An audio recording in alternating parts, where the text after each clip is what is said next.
Jadi kalau gitu ya ini malam kemarin yang disebutkan dalam lagu tadi. Kita akan tetap terus melakukan diskusi setiap 2 malam Jumat sekali. Mudah-mudahan sih jadi satu Jumat satu minggu sekali ya, tapi kita coba rawat itu. Biasanya memang jika sekali saja tidak akan terus menerus. Tidak. Maka apapun yang terjadi kita mencoba untuk diskusi minimal untuk mengesahkan bahwa kampus ini ya kampus akademik.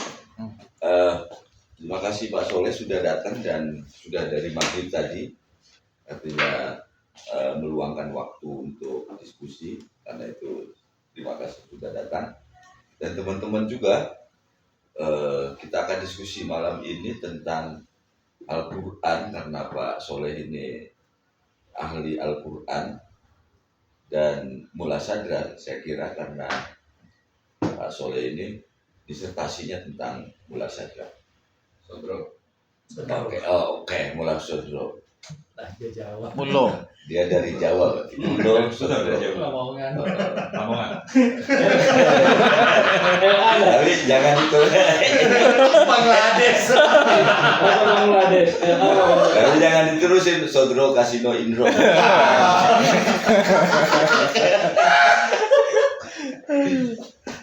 Silakan Pak Soleh.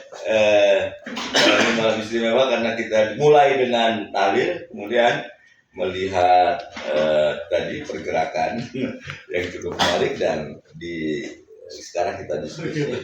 Dipersilakan. Bismillahirrahmanirrahim. Assalamualaikum warahmatullahi wabarakatuh. Waalaikumsalam. Alhamdulillahirabbil alamin wassalatu wassalamu ala asyrofil anbiya'i wal mursalin wa ala alihi washabihi ajmain. Allahumma jannibna minasyaitonir rajim wa razaqna.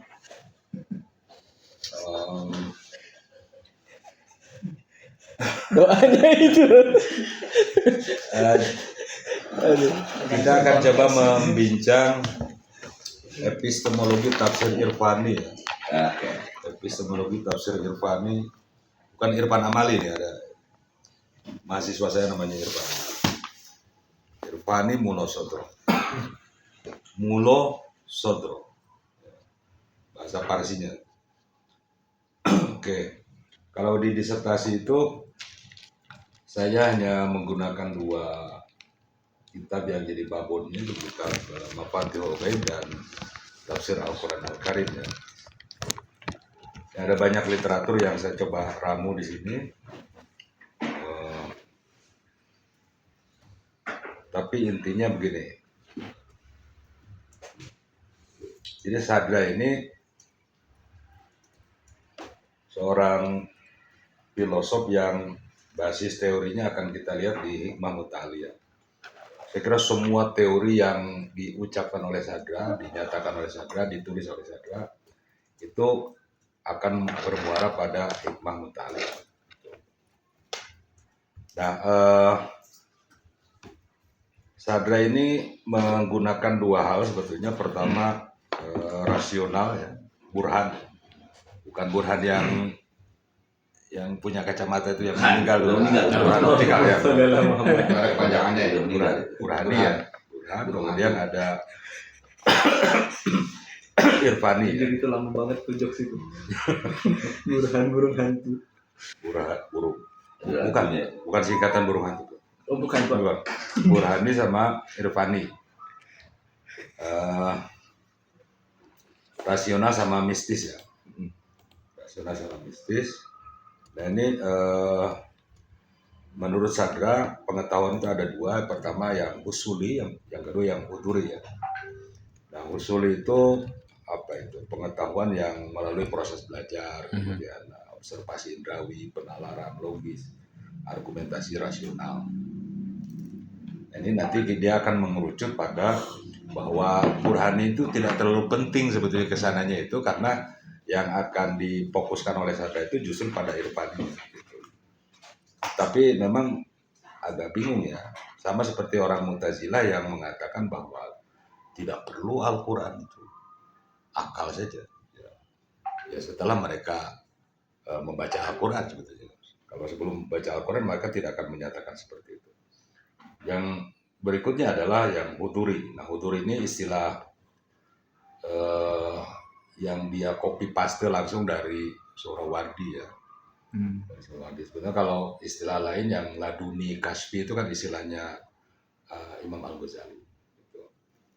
Jadi dia menyebut huduri ya. Huduri. Tapi di Al-Quran Al-Karim, di tafsir yang dia buat itu, dia banyak malah tidak menyebut kata huduri. Saya hanya menemukan 1-2 kata di tafsir Al-Quran Al-Karimnya saudara dengan sebutan huduri itu. Tapi yang paling banyak dia menyebut Al-Kasfi. Kasfi ya, penyingkapan. Kasab ya. Intuisi mistis ya sebutannya. Oke, yang pengetahuan ilmu huduri itu cara perolehan yang tadi itu melalui proses belajar, observasi indrawi, penalaran logis, argumentasi rasional. Sumber utamanya yang usul itu konsep, ide, gambaran mental atau mahiyah di dalam pikiran. Sementara yang huduri itu jiwa. Di sini masuknya ke jiwa. Jadi jiwa yang disucikan dan cahaya. Nanti kita akan masuk ke Nur Muhammadiyah ya. Menjadi ikon penting di konsep mulasatlah. Nah, cara mengakses pengetahuan huduri pengetahuan husuli tidak disebutkan oleh Sadra secara gamblang karena itu sudah menjadi kalau di tafsir Irfani ya, kalau di filsafatnya pasti yang menjadi kajiannya itu, tapi di tafsir Irfani dia tidak menyebutkan itu, tetapi langsung ke cara memperoleh pengetahuan Irfani. Ini mirip-mirip Ghazali nih. Jadi kalau kita baca Mafatihul Ghaib itu banyak yang copy paste dari Al-Ghazali, termasuk konsep cara mengakses pengetahuan Irfani yang di Al-Ghazali disebut dengan Al-Kasfi itu. Al-Kasfi. Oke. Pertama istilah kasyaf atau penyingkapan dan istilah syuhud ya. Bukan syuhud Ismail, syuhud. Oke, syuhud atau penyaksian atau kesaksian. Kasyaf itu menyingkap ya, menyingkap. Tersingkap atau menyingkap? Menyingkap, al-kasfu. Singkapan sebenarnya kan itu dalam karena dalam bentuk masdarnya kan. Menyingkap apa saja, menyingkap apapun itu disebut kasab ya. Menyingkap roh misalnya itu termasuk kasab juga. Tapi yang dimaksud di sini adalah penyingkapan realitas batin ya. Menyingkap realitas batin oleh qalb, oleh hati. Tapi penyingkapan itu ya setelah dihilangkan kodarotnya apa sih, kotoran-kotoran atau yang menghalangi kebersihan hati. Ya penghalang itu disebut dengan syahwat ya. Syahwat wal kodarot dalam istilah mulasat itu hawa nafsu dan kotoran gitu, bukan kotoran physically ya. Nah jadi ada 2 term, pertama istilah kasyaf, yang kedua istilah syuhud ya. Syuhud itu penyaksian langsung mata batin yang terhadap ayat-ayat Al-Quran. Makanya dia menulis bukunya itu Al-Mutasyabihat ya kan. Al-Mutasyabih itu karya Mullah Sadra yang konon kabarnya itu menurut informasi yang saya terima dari Sadra itu hasil kasyaf. Hasil kasyafnya. Saya tidak tahu bagaimana cara menafsirkan Al-Quran dengan kasyafnya Sadra itu. Jadi syuhud itu ada kesaksian terhadap Al-Quran dan kesaksian terhadap realitas kosmik. Jadi dalam pembagian para ulama ulumul Quran itu kan ada Al-Quran sebagai wahyu yang matlu ya. Ada yang ghair matlu, itu yang ayat kauniyah itu. Nah, jadi kalau kita ingin menjadi seorang yang kasyif ya, seorang yang bisa menyingkap ya harus tazkiyatun nafs dah dalam bahasa sederhana. Walaupun tidak sesederhana ketika kita lakukan itu. Ya agak ribet. Ya karena seringkali konsep yang kita miliki, pengetahuan yang kita miliki pada tataran realitas atau pengamalannya sering tidak sejalan. Itu isinya mayones. Nah ngomongin hati ini Sadra ini menyebutkan hati itu ini lagi-lagi nih seperti Suhrawardi ya. hati yang dalam bahasa sadra itu dianggap sebagai mir'ah ya, sebagai mir'atun, sebagai cermin ya. Nah, supaya cermin itu bisa menangkap pantulan cahaya Allah atau disebut dengan nur, nah ia harus disucikan. Jadi kacanya dibersihkan, dipel, dilap segala macam sehingga menjadi bening dan bisa menangkap pantulan.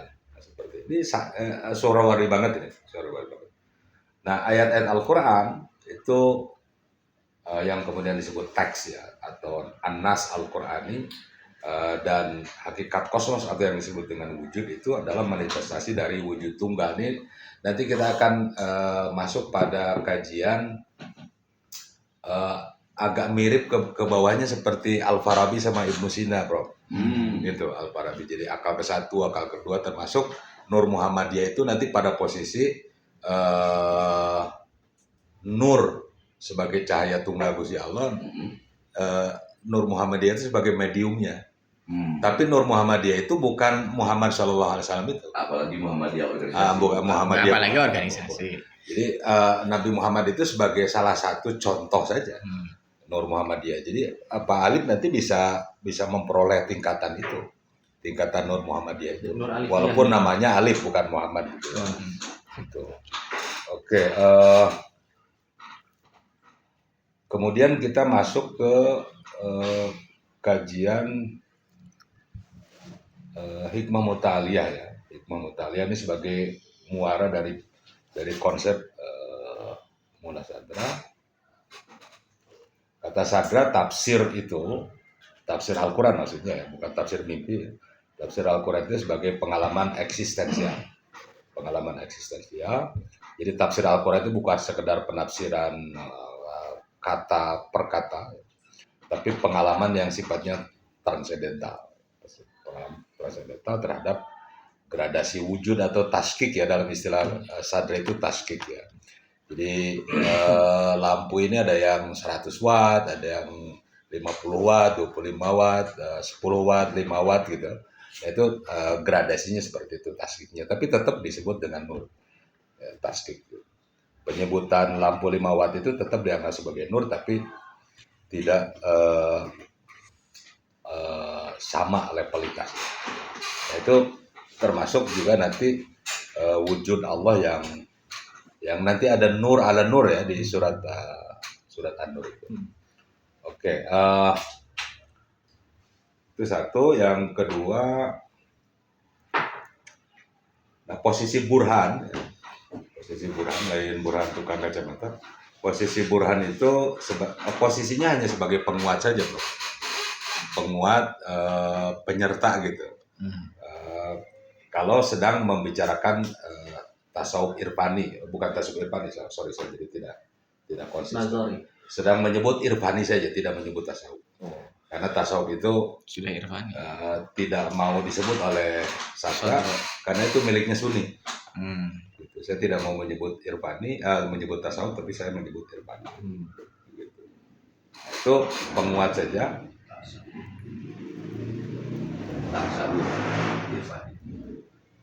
Tak tahu. Jadi kata sadra, kasab itu harus dikukuhkan atau diperkuat atau didukung oleh nalar, ya kan, oleh argumen, oleh bukti argumentasi rasional. Jadi dia tidak menegasikan burhani, tapi dia lebih dominan menyebut bahwa irfani itu adalah satu cara untuk menemukan objek yang utuh gitu, gitu ya. Tapi ya lagi-lagi menurut sadra ya, untuk menyebut bahwa itu benar atau pas atau cocok, kita harus posisinya harus sama dengan sadra. Nah implikasinya ya dia melakukan penolakan tafsir Al-Quran secara zahir, menolak penafsiran Al-Quran secara zahir, menolak penafsiran Al-Quran yang hanya terpaku pada penafsiran harfiah, ya, penjelasan harfiah.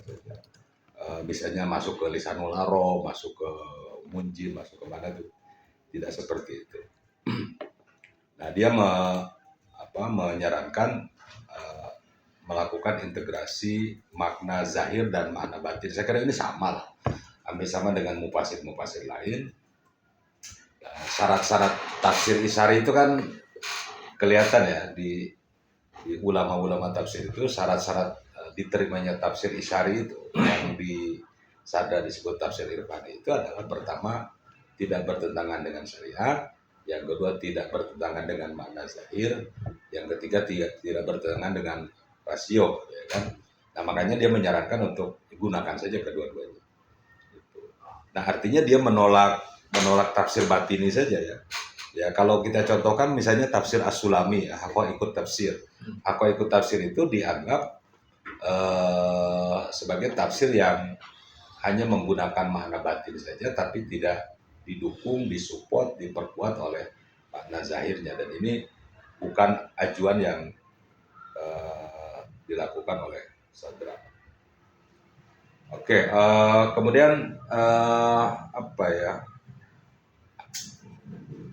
Jadi tafsir Irfani ini dalam bahasa Sadra ini adalah upaya integrasi ya untuk mengakses makna terdalam.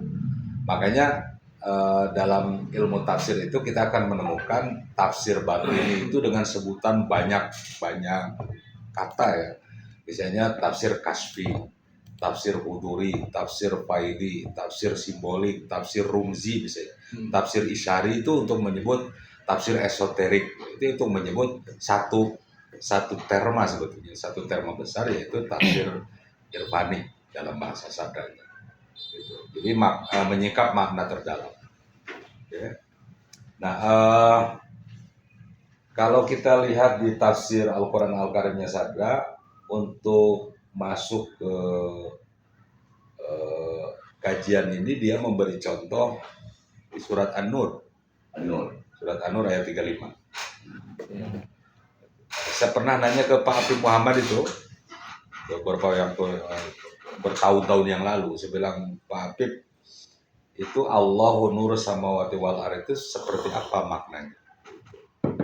Kalau Allah itu cahaya berarti ya Allah itu materi gitu. Allah itu seperti cahaya juga sama, agak bingung. Pak Habib sampai pada satu pernyataan, saya tidak bisa menafsirkan Ustaz Soleh. Allahu nur samawati wal ardh terlalu rumit gitu ya. Ya, karena di situ ada tasbihnya. Oke, nah ini Sadra ingin memberi contoh levelitas kaun ya, levelitas alam ya. Allahu nuru samawati wal ardh, mathalu nurihi kamishkatin fiha misbah, al misbahu fi zujajah, az-zujajatu ka'annaha kawkabun duriyun yuqadu min syajaratin zaitunatin la syarqiyatin wala gharbiyah yakadu zaituha yudhi'u walau lam tamsashun nar nurun ala nur. Nah, itu nurun ala nur. Oke, kita lihat misalnya Allah di redaksi Allahu nur samawati wal ardh itu ditafsirkan oleh Sadra sebagai wujud mutlak, wajibul wujud. Wujud mutlak, jadi dia sebagai sumber tunggal segala cahaya. Jadi kalau cahaya yang disebutkan secara gradasi tadi itu bermuara pada wujud tunggalnya Gusti Allah gitu. Sebagai jadi cahaya itu Gusti Allah itu cahaya gitu sebutannya Sadra itu. Jadi ketika Allahu nur itu wujud tunggal gitu. Wujud tunggal. Dan ini dalam filsafat Sadra disebut dengan as-sholatul wujud. As-sholah al-wujud, kemurnian atau keaslian wujud, keaslian eksistensi. Allahu nuru samawati wal ardh, mathalu nurihi kamishkat. Ya. Mishkat ini, nah ini dia konsisten dengan tafsir takwili atau tafsir Irfani. Mishkat itu kan apa ya? Mishkat itu semacam kalau ditafsirkan ke dalam bahasa yang agak sederhana kayak relung gitu ya. Relung, oke. Nah itu Sadra menyebutnya mishkat itu jasad atau tubuh manusia. Jasad atau tubuh manusia. Ini agak rumit nih. Nah ini akan berelasi dengan harokat al-jawhariyah. Al-harokah al-jawhariyahnya Sadra, gerak materi ya. Transsubstansi.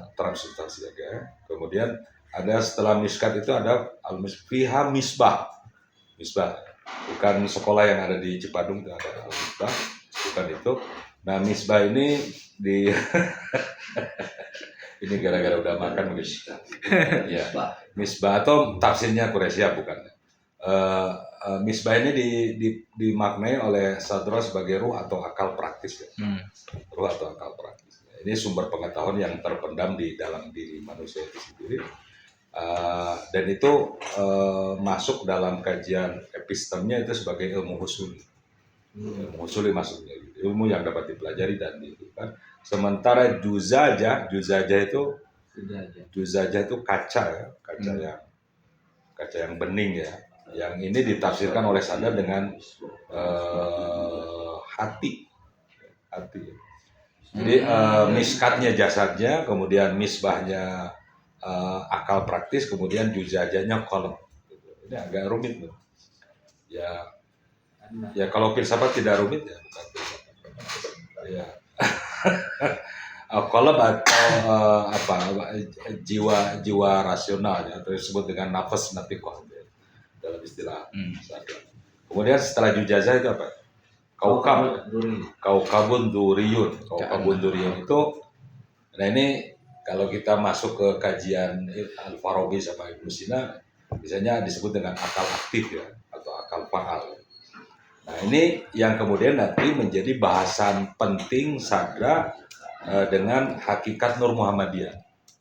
Hakikat Nur Muhammadiyah yang itu nanti secara epistemiknya masuk pada hierarki taskiknya, hierarki gradasinya. Gitu. Jadi dari Gusti Allah itu mediumnya ada Nabi Muhammad, nah di bawahnya Al-Kaun, gitu, Al-Kaun.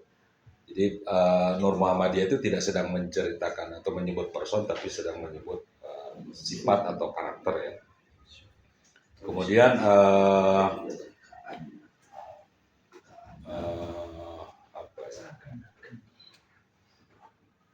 zaitun itu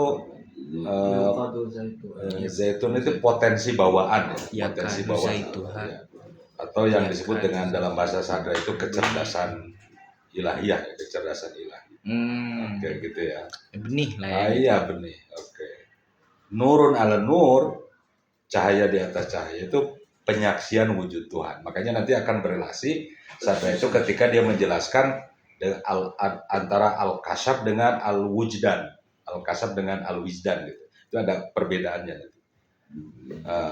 Kasyaf dan wijdan ya. Kasyaf itu al-kasfu itu menyingkap, membuka tirai, mengungkap tabir. Oke, kasyaf dalam terminologi irfaninya Sadra itu metode yang digunakan oleh para arif atau gnostik ya dalam bahasa yang lainnya itu untuk mengakses hakikat dari batin Al-Quran, makna terdalam dari Al-Quran. Ya tetap ini kita sedang menyebut irfani dalam pengertian teoritik ya, tidak irfani dalam pengertian kita melakukan atau mengalami. Nah mengalami itu dalam bahasa Sadar disebut dengan wijdan atau wujdannya. Nah kalau kasyaf itu hanya melihat saja tapi tidak mengalami. Itu. Saya pernah ngobrol dengan Kang Dea itu, Prof. Saya bilang tolong dicek si Amel anak saya itu, dia ada problem apa di kepalanya. Kata dia, saya lihat ada penyumbatan saraf otak ya, saraf otak belakang kata dia. Tapi ketika saya tanya, silakan saya bilang di terapi. Oh saya nggak bisa menerapi, saya hanya bisa melihat. Nah, bisa melihat itu kasyaf gitu. Nah kalau si Manis atau si Mang Ujang itu sudah wujdan posisinya, dia mengalami gitu. Nah seperti itu polanya. Oke. Nah ini yang tadi sudah saya sebutkan, kalau kita ingin memperoleh kasyaf, maka jalan satu-satunya kata Sadra itu tazkiyatun nafas, penyucian jiwa ya. Jiwa harus dibersihkan dari syahwat, keterikatan duniawi, sifat-sifat buruk ya. Kalau kita sudah melampaui itu atau sudah melakukan riyadhah untuk membersihkan itu, maka kita akan naik pada level kasab gitu. Nah, karenanya kata Sadra, seorang mufasir itu dia tidak bisa hanya mengandalkan kaidah linguistik, kaidah rasio, ya, tapi dia harus memiliki pengetahuan kasab dan mengalaminya. Memiliki pengetahuan kasab dan mengalami itu berarti al-kasfu wal wijdan gitu. Al-kasfu wal wijdan. Itulah kenapa di tasawuf itu, termasuk tasawuf sunni, itu dibedakan adalah antara tasawuf nazari dengan tasawuf amali. Nah, tasawuf amali itu wujdan itu. Tasawuf yang mengalami, yang kadang-kadang pengalaman yang dimiliki oleh seorang salik itu tidak bisa dijelaskan pada orang lain. Gitu. Nah, itu kerumitan dari tasawuf itu. Seperti itu. Oke, nah di kasab itu, kata Sadri itu ada memiliki levelitas, ya, memiliki tingkatan kasab itu tingkatan yang paling tinggi ini, yang paling tinggi saja, berarti yang di bawahnya tidak pada level itu kan al-kasfu asyuhudi, ya, kasab yang penyingkapan melalui penyaksian gitu, penyaksian langsung gitu. Itu agak lumayan ini terma-termanya, apalagi kalau kawan-kawan lihat di tafsir Al-Quran Al-Karimnya Sadra, itu banyak istilah-istilah teknis ya, misalnya Al-Kasfu An-Nuri, At-Tanwir Al-Kasfi, itu sambil Sadra sendiri tidak memberi penjelasan kenapa dia membuat terminologi seperti itu, dan saya kebingungan itu menemukan jawaban dari Sadra untuk terma-terma yang dia buat seperti itu. Oke, sementara wujdan, yang kedua, jadi ada al-kasfu wal wujdan. Wujdan itu akar katanya dari wujud atau eksistensi ya. Secara harfiah kata wujdan itu berarti kalau dari wajadanya itu menemukan, mengalami, merasakan secara mendalam, gitu ya. Oke,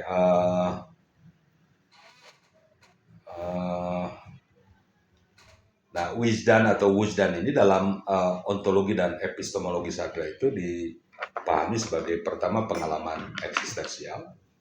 Jadi wujdan adalah perasaan mendalam tentang kesatuan dan kehadiran wujud ilahi, lagi-lagi di dalam diri seseorang. Yang kedua, penyatuan ilmu dan eksistensi. Itu poinnya seperti itu. Jadi bagi Sadra, wujdan adalah ketika ilmu ketika ilmu huduri terjadi secara sempurna. Gitu ya. Ilmu huduri terjadi secara sempurna itu kemudian disebut dengan wujdan atau wijdan. Ini ada dua cara pembacaan sebetulnya. Okay.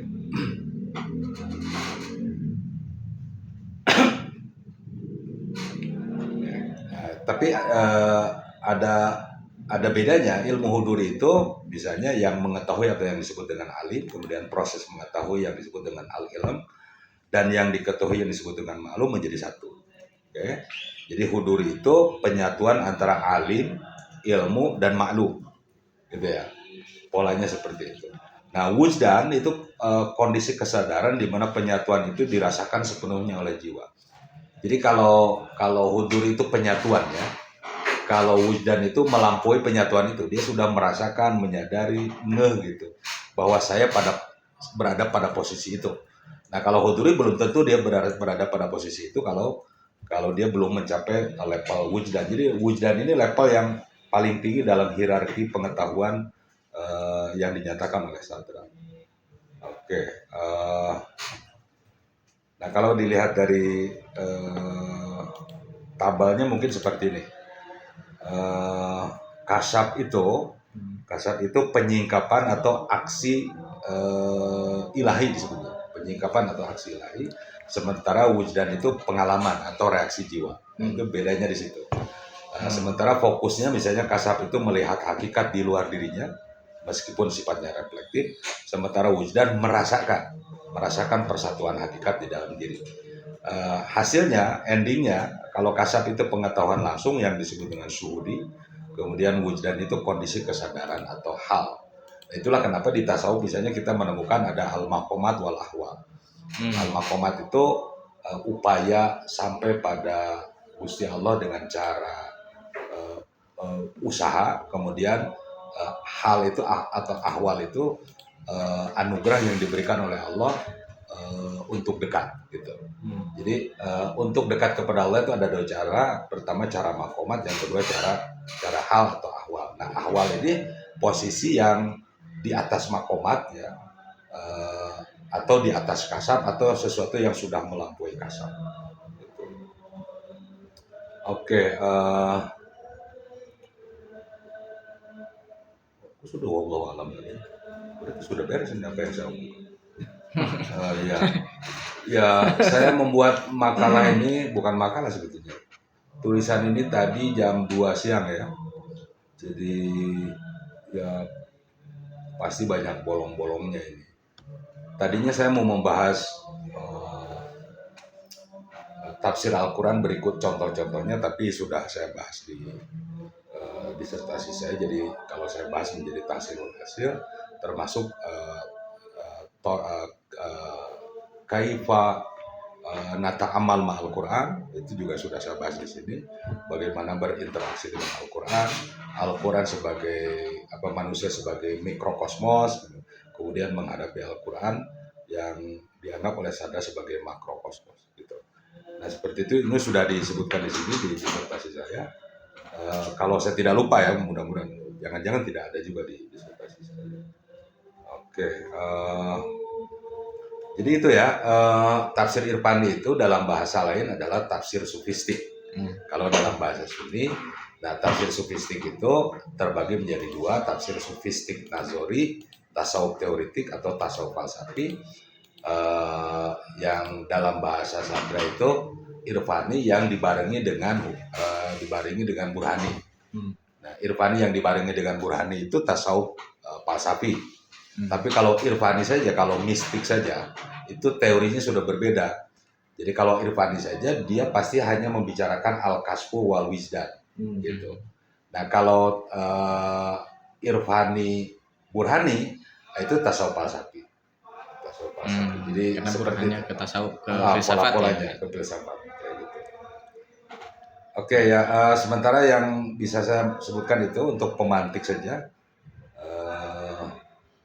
Mudah-mudahan tidak ada pertanyaan ini karena Jangan ada pertanyaan. iya, mudah-mudahan tidak ada pertanyaan karena sudah terlalu malam, setengah 10. Itu ya. Setengah 10. Terima kasih Pak Soleh. Tidak ada pertanyaan. Yang ada kalau sanggahan nggak apa-apa. Apa? Kalau saya sih bisa ngedenger itu gini, mukasyafa itu misalnya dalam bayangan awam saya itu mukasyafa ketika ketika berhubungan dengan Tuhan, ya. Kemudian atau realitas jenisnya ya, ketemu jin atau malaikat itu kan juga membutuhkan mukasyafa karena jin itu ada, malaikat itu ada kan gitu. Lalu sementara kita sekarang ini nggak melihat, itu bukan dia nggak ada, tetapi kita perangkatnya tidak memungkinkan untuk bisa menemukannya, dan gitu ya. Ketika perangkatnya itu perangkat yang dalam diri kita itu terbuka, maka dia ada. Nah, sementara di sini setelah ketemu itu namanya kasab gitu ya, kemudian mengalami pertemuannya itu karena dia kalau sebagai sesuatu yang berenergi, energinya cukup besar pasti gitu. Ketika ketemu iya ada perasaan yang luar biasa, mungkin perasaan itu disebut dengan wisdan. Ya, kayak mulanya kan kayak gitu. Tetapi apakah saya salah menangkap ini? Apakah itu terjadi? Atau jika itu terjadi pada Al-Quran, nah kan gitu, karena yang kita bicarakan Al-Quran, berarti mukasyafahnya itu terhadap Al-Quran, bukan terhadap wujud itu. Betul. Kan gitu, bukan terhadap, walaupun mungkin posisi Quran itu menjadi bagian dari gradasi wujud, tetapi berarti kan mukasyafahnya terhadap Al-Quran. Dia mengalami ketersingkapan terhadap Al-Quran. Jika itu terjadi, maka ada definisi baru tentang Al-Quran. Kan gitu. karena dia bukan hanya sekedar bukan sekedar teks. Dalam hermeneutika biasa misalnya, dalam hermeneutika yang biasa, teks itu harus dimaknai sebagai perwujudan dari gagasan si penulis. Betul. Maka membaca teks harus membayangkan apa maksudnya si penulis. Kan gitu ya? Ya. Sehingga hermeneutika berupaya sebaik mungkin agar tidak memaknai teks itu hanya sebagai teks, tetapi meraba apa sih maksud tujuannya si penulis ini ngomongin itu. Ya. Kan kalau hermeneutika biasa kan kayak gitu ya, hermeneutika profan kan kayak gitu. Teks, kemudian dari teks kita mencoba untuk meraba maksudnya si penulis. Ya. Nah, sekarang kita bayangkan apa yang dilakukan oleh Sadra. Yang dilakukan oleh Sadra itu kita mengalami mukasyafah terhadap ayat. Ini yang saya tangkap misalnya. Itu yang mesti kita eksplor. Yang kedua, nanti ada pengalaman tuh terhadap ayat itu. Nah, ketika menyampaikannya, karena dia menyampaikannya pakai struktur, itu yang disebut dengan menggunakan burhan. Nah, karena menggunakan burhan itu kan kira-kira struktur logis ya, karena burhan juga kadang-kadang disebut dengan dialektika. Gampangnya burhan itu struktur logis. Pengalaman dalam Al-Quran itu lalu ketika dibahasakan niscaya menggunakan burhan. Ya, tafsir biroi lah itu. Enggak juga ya, Tafsir biroi. Ya, pakai perangkat itu, tetapi upaya untuk menangkap pengalaman itu pasti pakai burhan, pasti pakai logika, baru bisa dipahami. Kalau tidak bisa dipahami, dia nggak pakai burhan berarti. Agar bisa dipahami maka dia pakai burhan. Nah, tapi sumbernya itu pengalaman tadi, pengalaman terhadap teks. Balik lagi berarti ada perubahan makna teks. Kalau dalam hermeneutika sekuler tadi ya, hermeneutika profan itu, teks itu dimaknai sebagai terusan dari pikiran si penulis. Ya. Maka mengalami teks itu adalah mengalami maksudnya si penulis. Nah, di sini ini misalnya jadi gimana misalnya cara memandang teksnya. Cara memandang teksnya. Karena ada dua pengalaman kan, mengalami Tuhan, lalu mengalami teks. Ya. Langsung saya jawab. Ya. Gini, di Mafatihul Ghaib itu ada 10 atau berapa ya, saya lupa. 10 cara manusia menghadapi Al-Quran. Jadi kaifana ta'amal ma'al Al-Quran. Bagaimana berinteraksi dengan Al-Quran. Nah, di level yang pertama itu Sadra menyebutkan ketika kita berhadapan dengan Al-Quran, sesungguhnya kita tidak sedang berhadapan dengan Al-Quran, tetapi sedang berhadapan dengan yang menyuguhkan Quran. Realitas. Nah, dari situ sebetulnya. Jadi ketika berhadapan dengan Quran, sesungguhnya kita sedang berhadapan langsung dengan Gusti Allah. Jadi Allah sedang bertutur langsung pada qori, pada pembacanya. Nah itu. Nah kasab itu untuk itu, Prof. Kasab itu untuk menyingkap nih yang diinginkan Gusti Allah ini dengan teks ini seperti apa gitu. Kasabnya itu. Apa? Berarti teks itu diubah menjadi peristiwa gitu ya. Ya, makanya di apa? Si Al-Qur'an ini bukan sesuatu yang telah terhenti, tapi sebagai peristiwa. Gitu. Betul. Makanya Sadra menyebut dia sebetulnya sedang ingin memberi pesan pada kita bahwa ayat-ayat Al-Quran itu dirubah menjadi peta kosmologis, Prof. Peta kosmologis epistemologis. Jadi bukan hanya teks kaku mati begitu, gitu kayak gitu. Jadi dia terus berkembang, ditafsirkan sesuai dengan kapasitas atau levelitas seseorang pada al-kasfunya itu. Gitu. Jadi gradasinya, kalau misalnya kasabnya itu baru 5 watt, itu akan berbeda dengan yang 100 watt yang punya kasabnya gitu. Saya mau rekonstruksi. dulu Al-Quran itu satu peristiwa yang mengalir terhadap Muhammad. Ya. Lalu dicatat jadilah Bismillahirrahmanirrahim, An-Nur dan lain sebagainya gitu ya. Terhadap Muhammad itu punya ruang, punya waktu, punya konteks. Muhammad lagi bingung dapat Iqra. Misalnya Muhammad lagi lagu perang, turun ayat perang dan seterusnya. Terjumlahnya jumlah 30 juz. Sebagai peristiwa kita bisa pahami ayat Al-Quran sebagai peristiwa terhubungnya Muhammad dengan Tuhan. Bukti hubungan Muhammad dengan Tuhan itu adalah Al-Quran itu. Ya. Itu satu hal, itu oke sebagai peristiwa. Lalu dia terhenti, terbakukan menjadi tulisan kan gitu ya. Tulisan berarti ada asumsi ketika kita membaca tulisan itu, peristiwa pewahyuan itu terjadi lagi Ya. dari Tuhan pada kita gitu kan kira-kira. Ada kesan. Iya kan gitu ya, sehingga ada Bahasa agak sopannya pemaknaannya, Bro. Maknanya. enggak, bukan makna, karena ini kan dari pengalaman mukasafah soalnya. iya. Kan kita dari awal bahwa ini ada mukasafah terhadap teks. Maka teks ini berarti berubah lagi kan definisinya. Ya. Bukan pemaknaan, karena kalau pemaknaan itu kalau masih menggunakan pemaknaan Ya, ada itu upaya kita. masih burhani. Burhan ya, ada upaya Karena kita. masih ada upaya-upaya Ada usul di situ. praktis. Enggak, bedanya nanti di cara perolehannya, Bro. Kalau burhani kan mengakal, ya kan? Kalau irfani mengkolb atau menghati gitu.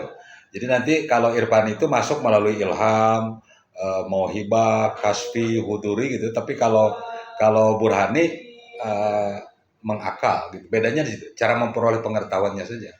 Gitu. Penyingkapan pengetahuannya, Bro. Bukan pada teksnya. Iya, teksnya tetap Al-Quran Ya, itu. ya. Saya sih membayangkan konsekuensi logis dari itu adalah Al-Quran menjadi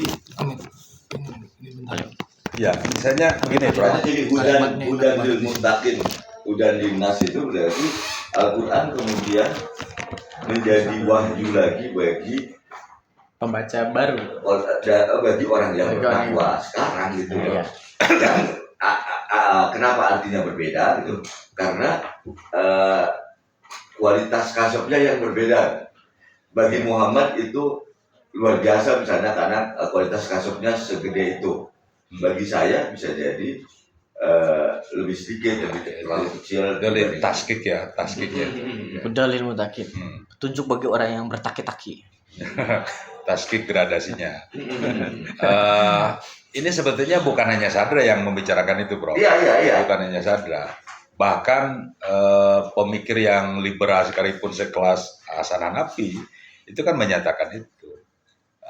Teks yang diturunkan pada Nabi Muhammad itu dibatasi ruang dan waktu ketika itu. Iya. Kata Hasan Hanafi, ya kenapa kita tidak membuat teks baru ya sesuai dengan ruang dan waktu hari ini? Ya. Kan gitu, kayak gitu. Ya, konsekuensinya kan gitu kalau dia dihentikan sebagai wahyu untuk saat itu. Ya. Karena dia wahyu untuk semuanya, maka peristiwa pewahyuan itu menjadi hidup lagi pada saat kita membacanya. Nah, kemudian kemudian dipoles dengan istilah tag konteks misalnya kan. Tag konteks itu sebetulnya kan sedang ingin menyebut bahwa nasnya baku gitu, Bro. Tag konteks itu.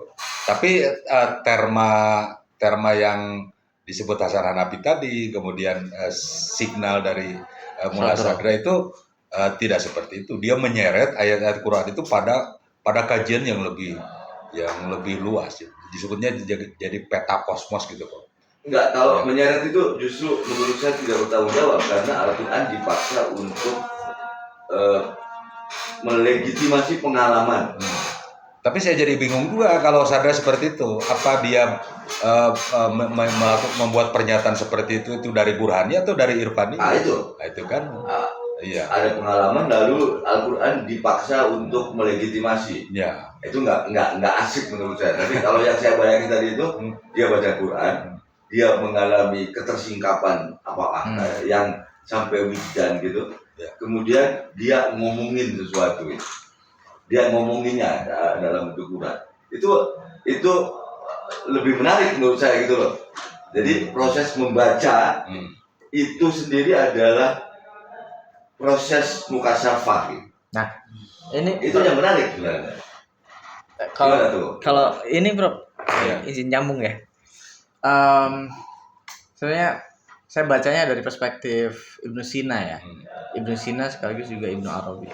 Di Ibnu Sina itu di Isyaratu At-Tanbihat nama ke-10 itu Ibnu Sina yang ini kemudian jadi cikal bakalnya istilah irfan di dunia sini itu. Karena di babnya itu fi maqamatil arifin. Nah, Ibnu Sina itu mengklasifikasi tingkatan para arif. Nah, yang menarik bukan klasifikasinya, tapi ada satu peristiwa di mana kata Ibnu Sina, ini arif ini itu ketika sampai pada level tertentu yang tinggi, itu akal mustafadnya ini bersatu dengan akal faal. Dan menghasilkan apa yang Ibnu Sina sebut sebagai ittihad akil wa ma'kul. Iya. Nah, jadi kata Ibnu Sina ya ittihad akil ma'kul ini adalah satu keniscayaan logis dari kemapanan seorang arif. Nah, dalam konteks penafsiran ini kan kalau saya bayangkan itu sekaligus juga Ibnu Sina juga menafsirkan beberapa ayat Al-Qur'an. Membayangkan bahwa secara sederhana gitu. Jadi realitas teks itu teks itu bukan jadi teks itu, pada akhirnya dia adalah satu realitas ontologis yang mandiri.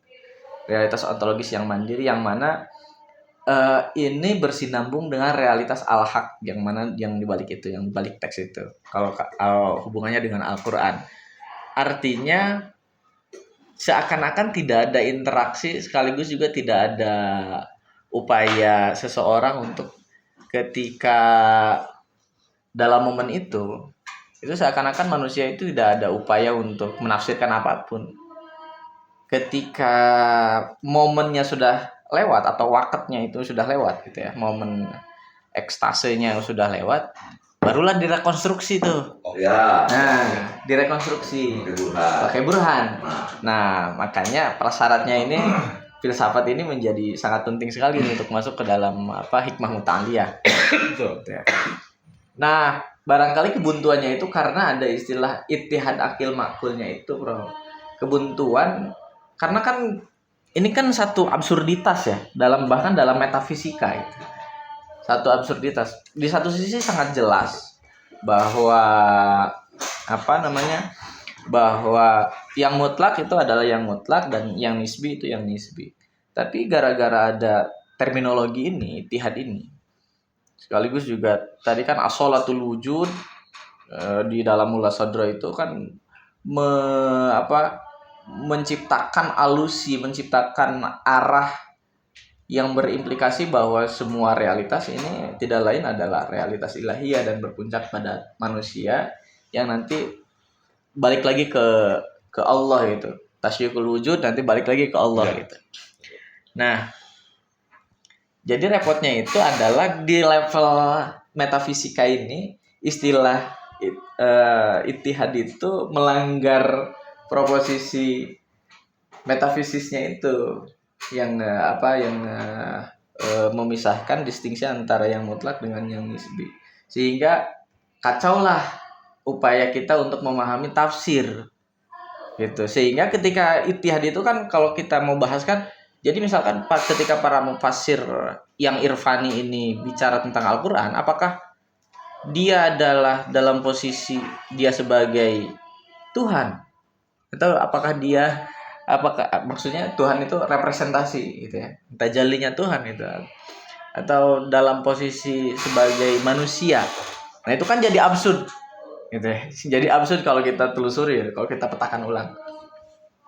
Itu gimana, Pak? Kalau juga saya respon. Ada sinonimnya sebetulnya istilah itu.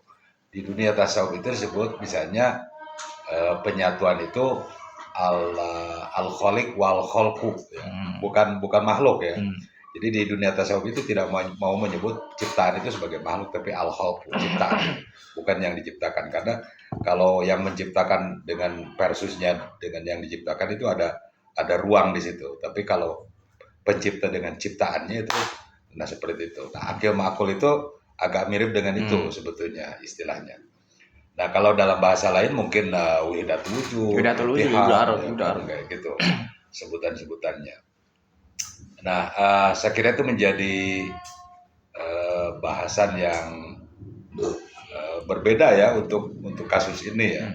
Tapi kalau kita lihat misalnya gini, di Sadra itu kalau sedang ngomongin ayat-ayat tentang surga, neraka gitu ya, tentang nur, nah itu sorga itu kata Sadra itu itu sebetulnya tingkatan wujud yang paling tinggi, yang paling sempurna gitu, tingkatan wujud yang paling sempurna, dan neraka dianggap sebagai tingkatan wujud yang paling rendah, gelap gitu ya. Kalau digradasi cahaya itu sudah tidak ada cahaya di situ.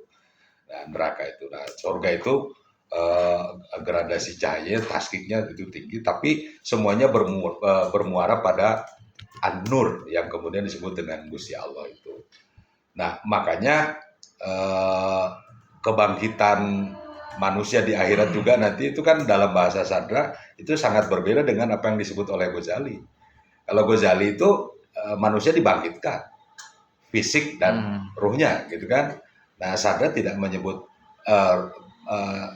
jasad atau fisik yang dibangkitkan itu fisik yang ketika di dunia ini seperti antum misalnya begini, nanti akan begitu lagi ketika dibangkitkan. Nah Sadra itu tidak itu, ruhani saja, tapi ruhani yang kemudian dibungkus oleh jasad, yang jasad itu disesuaikan dengan perilakunya, Bro. Ya, gitu. Dengan perilakunya. Jadi tidak seperti ini. Yang mirip Ibnu Sina lah ya. Nah, ini Ghazali kan seperti ini kalau Ghazali ini. Seperti ini. Minha khalaqnakum wa fiha. Kalau saya mati dalam kondisi kakek-kakek, giginya udah habis, botak sudah rapuh. Terus ketika dibangkitkan dalam posisi terakhir gitu, apa gunanya surga? Ya, itu makanya Al-Ghazali itu selalu udah nikmat ya. Al-Ghazali itu selalu berpegang pada ini, Bro. Misalnya mayuhil izoma wa hiya ramim, ya kan? Iya. Alpanak lagi ini. Mayuhil izoma wa hiya ramim. Siapa sih yang membangkitkan manusia yang tulang belulangnya udah hancur gitu? Qul yuhyalladzi ansha'a wa Al-Ghazali itu masuk ke situ. Burhani Ghazali. Ya bisa begitu. Sangat teks. Iya, teks. Ya pasti dalam kondisi yang terbaik ya, maksudnya kalau tidak kan pilihannya lucu tuh. Oke, kamu tidak akan dibangkitkan dalam kondisi pada saat mati misalnya. Lalu dibangkitkannya bisa jadi dalam posisi anak-anak, apa gunanya surga lagi? Masih belum bisa gitu.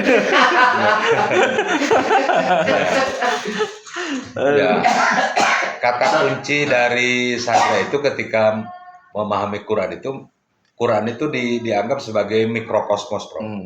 Sebagai mikrokosmos, makanya dari mikrokosmos itu makanya tadi menjadi bingung apa Sadra ini sedang menyebut burhani atau irfani.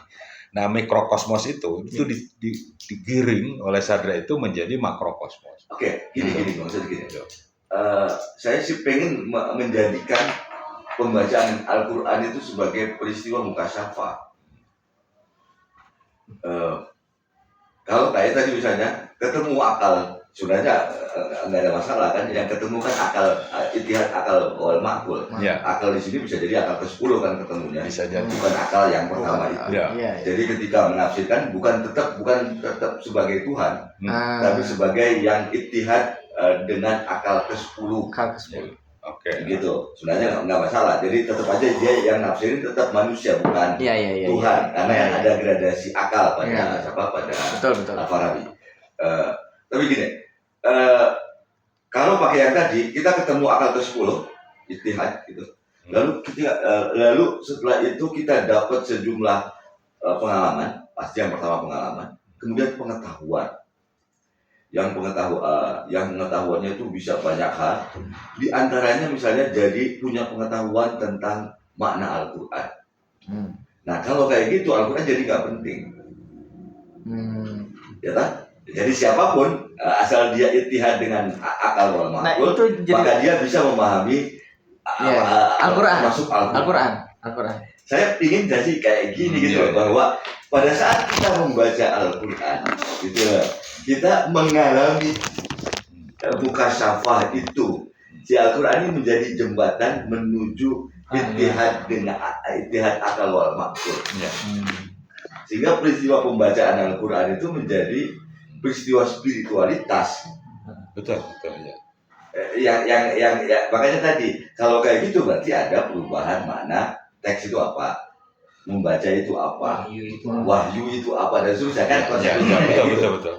Tapi kalau yang kedua tadi itu yang mungkin gitu, bahwa melalui Al-Quran kita mengalami pengalaman spiritual Muhammad tetapi berbeda sesuai dengan daya tangkap kita, itu jadi keren gitu. Tapi emang begitu Prof, saya bahasa tadi Prof itu jembatan ya.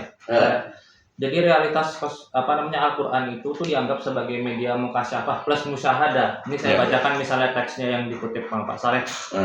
Anna min jumlatil maqamat allati hasalat lisairin ilallah bikidamil ubudiyah maqamun idza hasala liwahidin.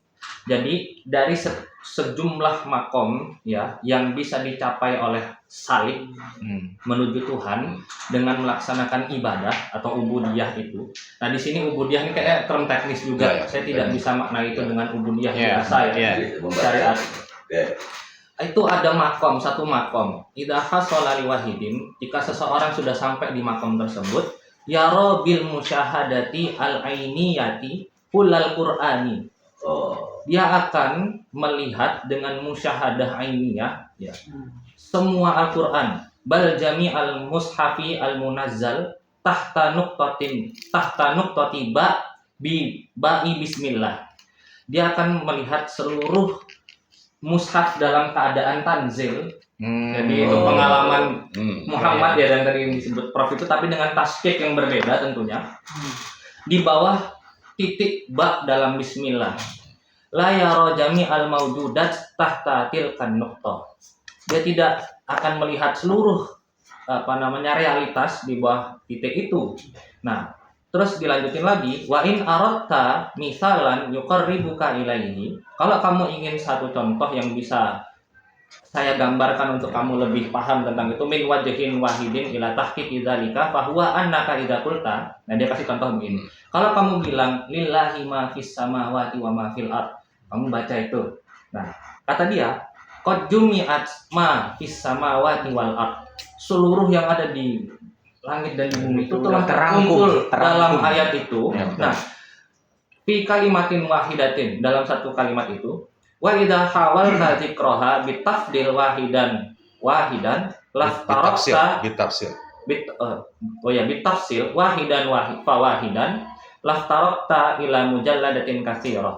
Jadi satu kalimat itu tadi itu ketika kita baca, jadi Quran ini jadi media mukasyafah musyahadah kita. Ketika kita melihat itu tadi, makanya tadi dibilang mikro ke makro ya. Kalau kita sudah sampai di level makom tersebut, kita baca Quran lillahi ma fis samawati wa ma itu fil udah ard, langsung kita langsung bisa melihat realitas makrokosmos itu. Langsung hadir Prof gitu. Langsung hadir ya posisinya. Itulah ittihad akil makul barangkali ya, udah level Ya, tapi dia kalau di risalah ittihad akil wal ma'qul itu justru mengkritik si Ibnu Sina, karena di Ibnu Sina itu masih ada jarak antara subjek dan objek. Oh iya, masih prematur ya. Jelas Ibnu Sina masih prematur. Jelas. Ya itulah makanya di bisa saya konfirmasi betul di tasawuf itu tidak mau menyebut khaliq makhluk Prof, tapi khaliq al-khalqu gitu. Nah, di tasawuf itu karena betul ada jarak. Kalau khaliq makhluk itu ada jarak dia. Gitu. Tapi begini, maksudnya untuk karena bahasa awalnya kan epistemologi Irfani ya, lalu diarahkan pada kasus tafsir Al-Quran, membaca Al-Quran. Tapi sebenarnya epistemologi Irfani kalau melihat pada kasus Sadra ini berlaku bahkan bukan cuma untuk realitas metafisis maksudnya, tapi untuk realitas fisik pun secara kerja kita dalam menangkap pengetahuan itu juga berlaku seperti itu. Ya. Catatan pertama itu ya. Oke. Yang kedua ini dalam konteks yang tadi, teks yang tadi, yang jadi persoalan kan bagaimana validasi. Justifikasinya berarti. Justifikasinya, kira-kira Iya. itulah. Karena kan ada syarat kan yang diajukan oleh Sadra gitu, bahwasanya hasil kasyaf itu tidak boleh bertentangan dengan dua mizan itu kan, satu burhani, dua Quran. Quran itu sendiri gitu. Itu kan kalau itu Quran menjadi bukan suatu jembatan kalau kayak gitu kan. Dia jadi realitas ontologi sendiri. Jadi teks lagi dia. Memang, Jadi epistemologi lagi. Planet teks. Iya, Ya. jadi teks. Ontologisnya jadi teks lagi, bukan media, bukan siapa musyahadah. Jadi ada pertentangan pemikiran di sini jadi. Enggak berpertentangan. Itu harus ditempatkan sebagai kelas sebagai gradasi, sebagai ini apa namanya? Itu dia nulis gimana? Sebagai level Yang tadi. Yang mana nih? yang itihad akil makul. Enggak, tadi dia salah, harus mizan, dua mizan tadi. Dua mizan itu masyair. Oh ya. Ya di Masyair. Ada di Masyair. Terus yang menarik lagi, kalau misalnya saya baca yang nulis ngulas mukaddimahnya, termasuk Pak Soleh juga ngulas di sini. Sadra itu menulis tafsir itu di akhir hayat kan, makanya tidak selesai. Atau bahkan saya bisa berkata bukan tidak selesai, karena memang dia selektif, gitu. Karena dia selektif. Ya hanya beberapa surat dan ayat. Bukan pilihannya. Tidak mungkin. Mukasyafahnya itu saja. Betul. Dapatnya segitu. Dapatnya segitu. Keran. Karena ada yang nulis di mukadimah ngulas mukadimahnya juga. Ya. Dia ngambil kutipan langsung juga dari mukadimahnya Sadra. Dia bilang gini, Sadra itu nulis tafsir karena tuntutan Amir Qalbi. Ya. Bukan Amir Qalbi. Yang ngelola hati saya. Ya. Amir pakai ain ya. Ya. Amir Qalbi. Oke. Oh Itu ya. bukan nama pejabat bukan. Bukan. Ya. Penguasa hati saya yang menuntut saya suruh nulis gitu. Iya. Kan dia karena pengalamannya begitu mendesak-desak, maka dia menulis kira-kira gitu ya. Ekspresikan Oke, lah ya. silakan.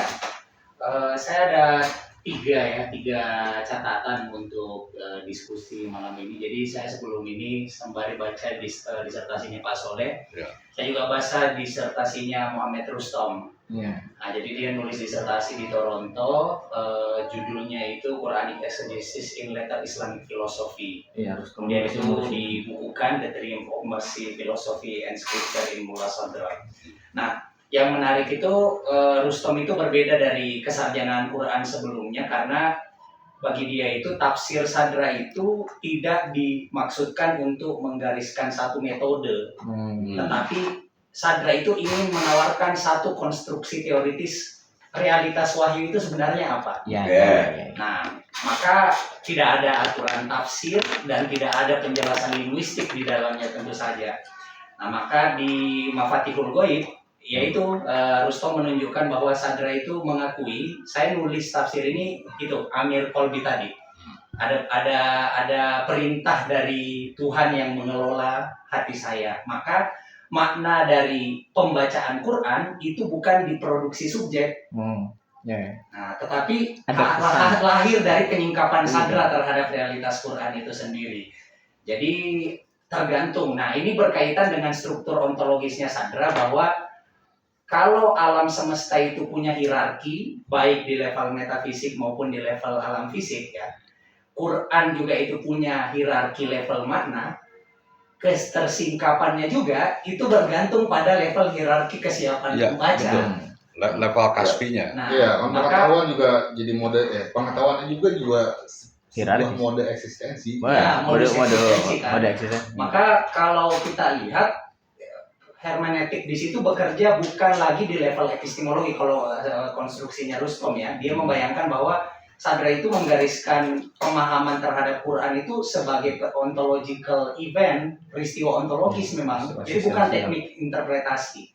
Makanya ketika dia catatan keduanya, ketika disebut realitas, realitas ontologi mandiri. Makanya ketika dia bilang takwil itu bukan alegori subjektif yang kita buat atau kita sematkan kepada teks, tetapi bagaimana seseorang itu kembali mengembalikan teks sebagai sebuah perjalanan spiritual. Awala ya. Nah, kembali. Jadi bukan alegori yang kita sematkan seakan-akan teks itu punya dua makna, zahir dan batin, terus kita atributkan makna batinnya, bukan, tapi usaha untuk mengembalikan itu. Nah, karena takwil itu tadi kembali ke awal, berarti kan ada struktur di mana tangga kembali ke realitas tertinggi itu bertingkat. Ini sejalan dengan prinsip taskikul wujud ya. Sehingga wahyu mengikuti struktur yang sama. Konsekuensinya makna yang beragam itu bukan karena ada kontradiksi, tapi memang levelnya saja. Perbedaan level gitu. Perbedaan penerima. Nah, perbedaan penerima bukan bukan perbedaan kemampuan membaca berarti itu ya, kan? kemampuan menyerap ini apa namanya kolab lagi. Iya. Kemampuan menyerap dan kemampuan mengemukakan. Oke. Nah, makanya kemampuan dulunya itu. Ya ACDC kan masuk keluar masuk. Ya saya kira Nggak kalau menerima juga. Kalau masuk ke gurunya itu ke Surawardi ya tergantung dari cerminnya, Bro. Ya, makanya kemampuan mencerah menerima itu ya kemampuan cermin itu, kejernihan cerminnya. hati. Makanya ketika catatan terakhir untuk prasyarat hermeneutiknya ini sangat asketik ini. Rustom tuh mencatat ada toharatun nafas, ada riyadhah, ada mujahadah, zikir berkelanjutan, terus pengetahuan tentang jabarut, malakut, lahut. Nah, sehingga dia sampai pada titik di mana ahlul dzikir itu orang yang sudah mati egonya secara epistemik, jadi udah nggak mengenal lagi dikotomi subjek objek, hidup dalam wujud, dan yang terakhir menjadi cermin yang bersih bagi wahyu itu sendiri. Lalu Al-Quran itu mewahyukan dirinya pada kita gitu ya. Kashful ma'ani berarti. Ya, menyingkapkan maknanya gitu. Makanya dari baca Tapi aku nggak setuju loh menyingkap makna di sini pada Quran. Quran yang menyingkap ke kita. Menyingkap wujudnya ya, kira-kira begitu, bukan menyingkap makna gitu. Iya, tergantung maknanya, tergantung ya makna. Ya oke, wujud boleh. Atau menyingkapkan peristiwanya gitu. Ya, kira-kira begitu lah, Pak. Karena kan subjektif menjadi konotatif kan. Tapi bukannya di ontologi itu makna itu konsekuensi dari penyingkapan, memang bisa dipisah wujud dengan makna? Enggak, maksudnya kalau begini kan, epistemologi Irfani itu kan bergerak gini. Kalau kita melihat gajah gitu ya, dengan mata kepala kita, lalu muncul bayangan konsep mental tentang gajah di pikiran, yang itu sesuai dengan realitas gajah di luar itu kan husuli, representasional. Presentasi. Tapi ketika jiwa kita bisa menghadirkan wujud gajah di kepala, itu irfani kan? Itu irfani. Itu huduri. Nah, ketika Quran itu maknanya dihadirkan dalam sebagai modus eksistensi ya gitu.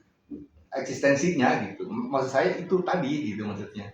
Tapi kayaknya usuli pun kalau mau bekerja itu hudur dulu, presensial dulu setidaknya dia ada. Hudur dulu. Ya. Enggak juga. Harus hudur dulu. Gimana caranya kita mau mengartikulasikan kalau dia tidak ada dulu di dalam benak? Beda itu, termanya beda. Nggak gini, saya coba lihat dari interaksi yang disebutkan oleh Sada terhadap Quran ya.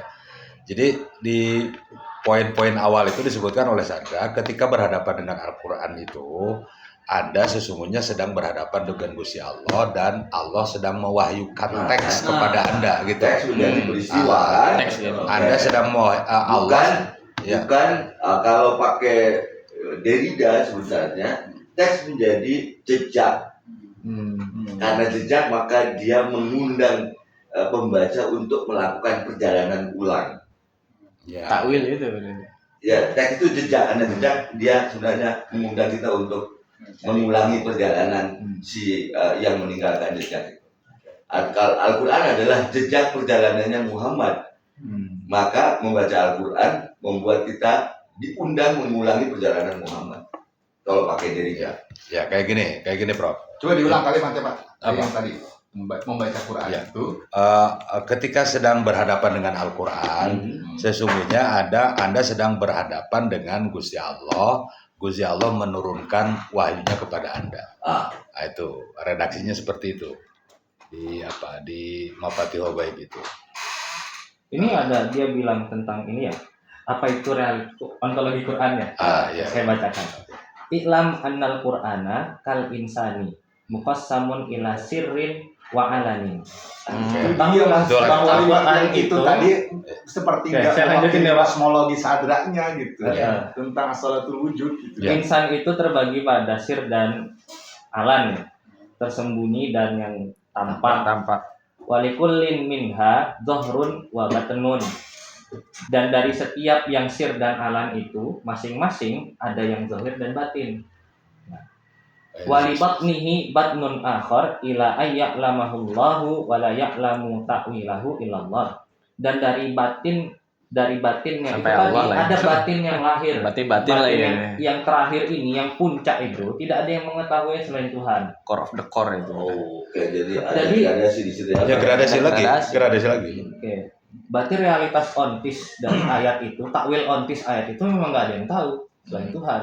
Nah, penyebab Ontis yang terakhir. Ilmiah nih. nah, penyebab Ontis yang terakhir. caranya al-kasfu itu. Tiba-tiba ada seding ansih tuh aja. Ya,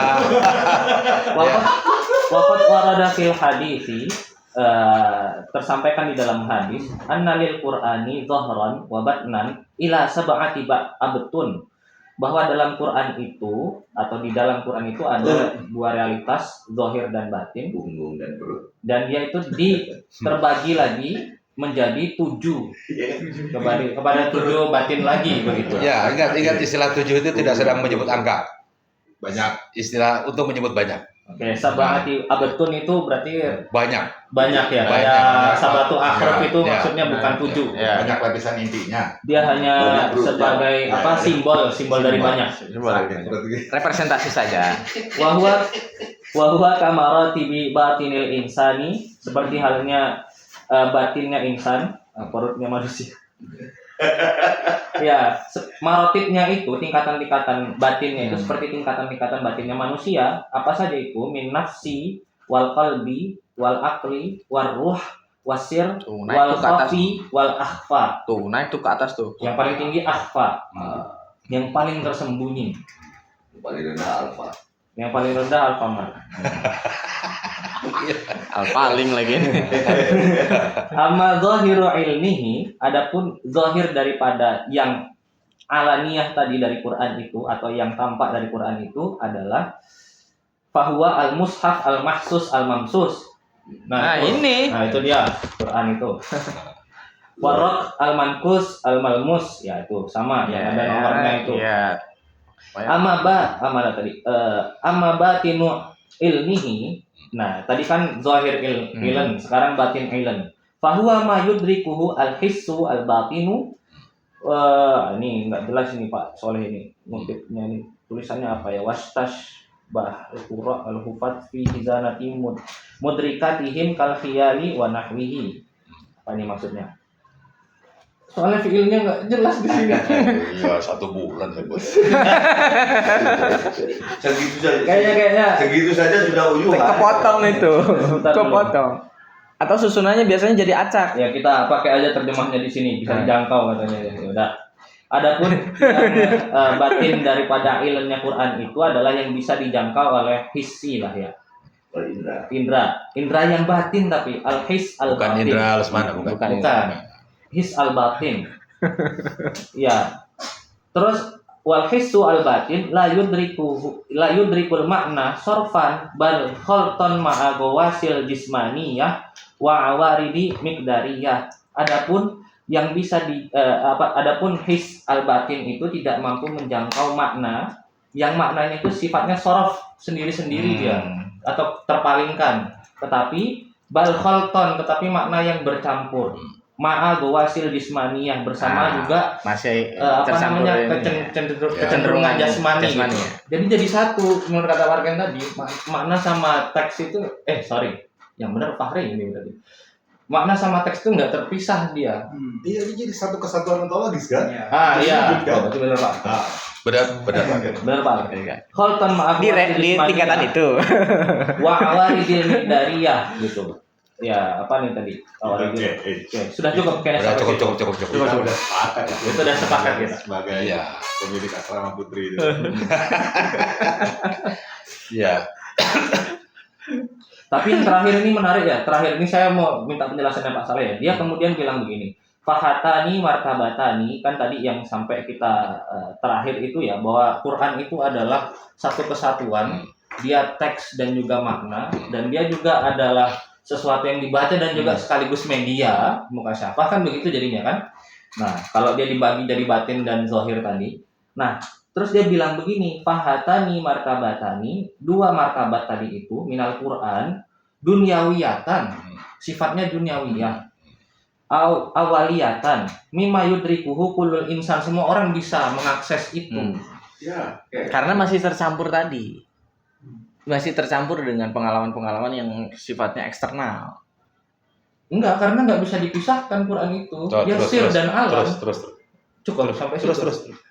Apa nih? Pahatani martabatani. Fahatani martabatani minal Qur'ani dunyawiyatani awaliyatani mimma yudrikuhu kullu insanin. Masih ada itu kalau nggak salah. Terus oke, panjang ini, Pak. Ya panjang redaksinya belum selesai. Redaksinya belum selesai. betul. Sebentar. Fa'alim tayakinan anna hadhil aqaid al-imaniyah, nanti Pak Soleh terjemahin aja ya. Udah ada terjemahannya. Oke. Terus. Kita baca terjemahnya aja deh. Aku tahu secara meyakinkan, sebenarnya fa'alim ta ini saya yakin. Fa'alim ta yakinan. Nah, setelah saya jelasin itu tadi, kamu akhirnya tahu kan, yakin bahwa realitas-realitas ini tidak dapat dijangkau kecuali dengan kesucian jiwa dari kendali hawa nafsu dan tungkungan duniawi. Ini bare to entry-nya. Melakukan pengasingan, melakukan perenungan ayat Allah dan hadis Nabi, yang tadi masih jejak-jejak orang soleh dalam ini dalam khusus sisa umur kamu. Ketika merasa diri tidak berdaya dan yakin bahwa tidak memperoleh ilmu apapun, di mana dulu merasa puas dengan ilmu yang dimiliki, ditimpa kebingungan yang sangat, kemudian mendapat pertolongan Tuhan dengan diberi cahaya, lalu melihat kelembutan Tuhan yang memberi kilasan alam malakut, dianugerahi lautan kemurahan Allah dan tersingkapnya hal-hal yang samar, lalu diberi cahaya untuk membuka tabir rahasia-rahasia Al-Quran dan penjelasan-penjelasannya, kemudian melakukan penelaahan sebagian rahasia Al-Quran dan hakikat takwil, kemudian mulai menafsirkan ayat-ayat Quran, mulai menarik pintu hijab dan membuka tirai penghalang. Ya, itu dalam bahasa Sadra, saya kira banyak di di ahli sufi lain itu disebut dengan mi'raj itu paling. Sebutan Sadra itu mi'raj. Mi'raj itu naik levelnya ya dari duniawiyatan tadi ke misalnya batiniatan gitu. Dan itu tetap kata kuncinya ada di Al-Kasfu itu. Kata kuncinya. Jadi ada husuli, huduri, itu tetap kategorinya. Kalau yang masih tercampur itu semua orang bisa menyambut. Itu husuli itu, masuknya ke husuli. Berarti kan ada cara membaca. Ya, jadi kan kalau mau dirumusin, bisa nggak rumusin terserah. Secara metodis bisa dirumusin kan sebenarnya. Jadi tadi teks itu apa kan? Kalau tipikal hermeneutika kan yang pertama didefinisikan adalah teks itu apa sih? Teks itu misalnya sejumlah kata yang struktur yang memiliki arti gitu. Ya udah, menafsir adalah menelusuri apa artinya gitu. Sebagai kalau bahasanya Rustom tadi yang dibawa sama Fahri itu namanya rumus ilahiyah, rumus ilahiyah. Simbol-simbol ketuhanan. Untuk tidak mengatakan secara langsung, ya Allah itu sendiri berkata. Iya. Karena kan memang iya kan. Iya kan, ketika kita membaca itu ya masuk ke realitas ilahiyah. Di akhir kesimpulannya tuh Rustom bilang kalau cara Sadra menjelaskan Quran itu tidak bisa dilepas dari ontologi, kosmologi, sama antropologi, karena tiga itu berkelindan di dalam Quran. Mengingat makro, mikro kan terblur ya di situ ya. Makanya ketika penafsir Quran, Sadra bicara juga tentang insan kamil, Prof. Ya pasti. Betul. Insan kamil, jadi manusia itu bukan hanya objek yang akan diselamatkan Tuhan, tetapi bahwa manusia itu berupaya yang paling siap kira-kira struktur jiwanya dengan struktur wahyu itu sendiri.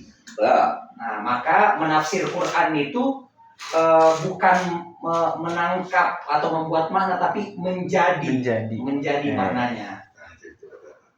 Lebih bagus. Harokah Jauhariyah. Ya. Itulah Harokah Jauhariyah. Becoming di situ. White hat sekali. Itu yang nyebabin, itu mungkin yang mendasari orang dulu itu karena membaca Al-Quran itu pada kesiapan hati ya, pada kesiapan hati kan, kesucian hati dan kesiapan hati, maka di seluruh aspeknya itu, bahkan jika hanya ketemu sobekan tulisan Al-Quran, Saya sobek. dia akan menghormatinya. Iya. Bukan perkara itu kertas kan sebenarnya, Itu tapi dia nggak mau hatinya itu pernah menganggap remeh, Allah. kan gitu. Iya. Karena kan mengotori hatinya. Ustadz Yusuf. Kurang ajar Ustadz Yusuf. Quran ditaruh di kepalanya misalnya kan, Iya. ditaruh di atas, nggak boleh ada di bawah dan seterusnya. Itu kan etik-etik yang jika kita tidak melakukannya maka kita nganggap remeh Al-Quran.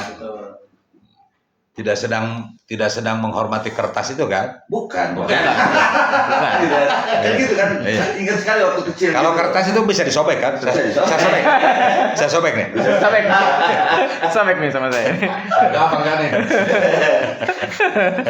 Ya, sekali lagi. Ya udah bro lah. Ya. Kita lanjutan deh. Makanya kalau di Sabestari itu dia cerita soal kenapa Belum keluar apa itu tadi udah jatuh. Iya. dia pengalaman kalau Nabi itu Al-Quran itu adalah rekaman dialog Nabi dengan audiensnya. Kelihatan sekali tuh orang ketika dibacakan Quran tuh khorru sujud, tiba-tiba tersungkur gitu. Nggak ada yang apa ini makna kontekstualnya untuk saya itu nggak ada di situ itu. Karena Al-Qurannya ya itu realitas. Jadi memang audiens Nabi berarti mengalami makna itu ya, bro ya. Iya, mengalami berarti Mengalami, dia. realitas. Sujud. Ya itu Jiwanya itu mengalami apa yang disebut sadar sebagai perluasan eksistensial. Nah, ya, levelnya sudah bukan kasab lagi Prof itu. Itu sebutannya yang tadi itu wisdan atau wujdan itu mengalami itu. Kasab udah lewat itu. Katanya Ibn Arabi itu di salah satu mitosnya, kalau dia ngomongin tentang neraka, si pendengarnya itu ngerasain neraka, tergambar gitu loh. Kalau Ibn Arabi ngomongin itu, apalagi Nabi pasti kan, Tergambarnya itu terasa atau apa, pokoknya menghadirlah ke neraka. surah dihniyah apa surah qalbiyah itu. Ya pokoknya begitu, mau dia mau dinia, dua-duanya pasti akan membuat orang jadi menangis, merinding minimal gitu. Kalau kita kan siapa aktornya kalau di film-film itu membawa kita ke pengalaman itu gitu. Atau direkturnya siapa? Ya, berarti bergantung kepada juga Medium-medium itu. siapa nanunya. Siapa? Tapi Pak saya dapat nggak yang itu yang ayat mutasyabih tafsir mutasyabihatnya? Ada. Dimaknai nggak sama sadra alif lam mim misalnya? Itu dia ngambil Ibnu Sina. Jadi Ar-Rumus sebutannya rumus. Dan Ibnu Sina itu kan ketika menafsirkan huruf-huruf muqatta'ah itu kan rumit banget tuh. Iya, pakai rumus. Dan itu salah satu alasan misalnya kata Sadra kenapa Nabi tidak terus terang menjelaskan huruf-huruf muqatta'ah itu. Kenapa? Karena kalau dijelaskan maka bukan malah menjadi jelas, malah menjadi rumit gitu. Sementara kan yang dihadapi oleh Rasulullah audiensnya itu kan orang-orang awam. Iya, dan dibutuhkan sebagai bayan. Sebagai orang misalnya kayak gini lah. Sederhananya huruf muqatta'ah itu sama seperti Ustadz Alif misalnya mengajarkan rumus Einstein di masyarakat Jampang Kulon yang belum ada listrik gitu ya. Belum ada listrik, misalnya 3T. sinyal tidak ada. Ibu-ibu, ini rumus Einstein seperti ini. Bukan malah paham kan, malah lebih liar kan. Mending Nabi tidak menjelaskan gitu. Bukan Nabi tidak tahu. Nah itu Ibnu Sina mencoba menjelaskan itu kerumitan yang ada di pikiran di Nabi itu dibaca oleh Ibnu Sina, kemudian dia tulis tafsirannya dalam bahasa-bahasa konteks itu simbol. berarti tidak semua Quran itu hidayah. Jadi. Dalam bahasa-bahasa simbol. Hidayah Hidayah untuk level intelektual yang berbeda. yang siap menerimanya sebagai hidayah. Untuk level intelektual yang beda-beda. Siap menerima sebagai hidayah. Ya daripada setelah dijelasin orang jadi Level kabur. spiritual. Ya, Jadi udannya ini kan nggak sembarang orang ini. Konsekuensinya kalau mutakin. begitu berarti setiap nabi Ya, menuturkan Quran dan pendengar itu langsung masuk ke dalam realitas Quran. Nah, kalau dibalikan ke sadra itu lagi-lagi taskik al-wujud itu. Taskik al-wujud. Gradasinya. Gradasi. Gitu. Tapi tetap pasti merasakan Iya, itu, merasakan, kan? iya. Nah, berarti dalam hal ini menurut Imi benar berarti kan seluruh Quran itu sudah ditafsirkan. Jadi paling Nabi yang berarti. paling yang Benar, saya setuju itu. dibahasakan oleh para mufasir itu untuk huruf-huruf muqatta itu ini ijazul Quran, aduh aja gitulah. Gitu yang orang Arab tidak pernah melafalkan ini sebelumnya gitu. Gitu doang. Apa ijazah sudah nggak usah nanya. Alami aja nanti sendiri kalau sudah waktunya makomnya. Oke, saya kira itu Prof ya. Oke. Gerbang rumah keburu dikunci nih. Oh iya, dong. Ini ada yang harus kita baca penutup nih Pak. Istilah untuk orang yang menghindari cahaya pengetahuan kata Pak Soleh. Iya. Kona an-nur katanya. Kalau kita kona nur berarti menolak cahaya. Pandang. Mana first? Gimana? Hadis itu. Kona. Kona nur. Nun, siapnya. Ya, semuanya. Masya Allah. Iya. Syukran jazilan Mas Tadi. Salam. Ambil si Arif juga boleh.